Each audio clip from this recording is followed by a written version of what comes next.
The agreement we reach with the EU must respect the referendum.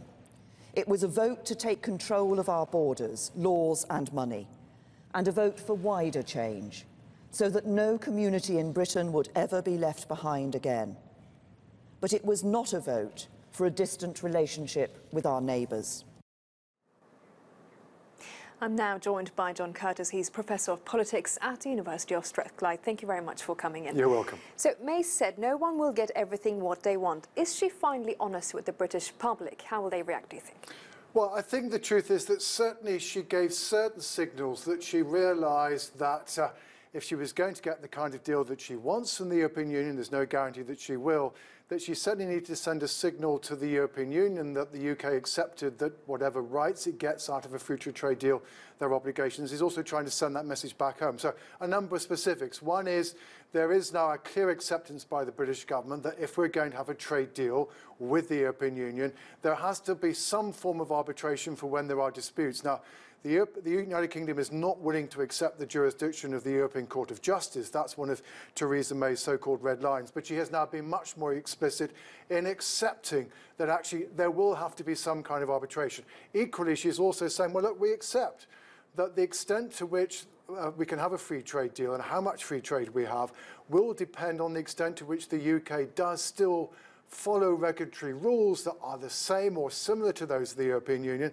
which is essentially saying, look, we accept that we can only have free trade in the areas where we're playing by the same rules. So that's a couple of examples of where she's really now saying to some of the perhaps hard Brexiteers at home, well, actually, look, we are going to have to compromise to a degree. We might be sovereign, but we're still going to have to agree with the European Union about things if we're going to get the kind of free trade arrangement that she wants. But she's also crucially sending a message to the European Union, because above all what she's trying to do in the speech is to say to them, look, no, we don't want to have to choose between either a Norway-style arrangement whereby the United Kingdom essentially has to take the rules of the European Union as part of the single market, but equally want more than Canada, which is simply a fairly basic free trade agreement on goods. She is still pitching for something in between the two, and what we do not know as yet is whether the European Union will be willing to offer that at all. So does the picture look more clear? Do you think the public and her own party will be satisfied? I think her party will be satisfied for the time being, because the truth is the deal that she is arguing for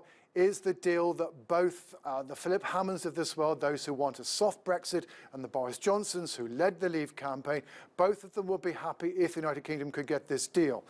And she's certainly also trying to say to Remain voters, look, I'm trying to look for a deal that will even keep you happy.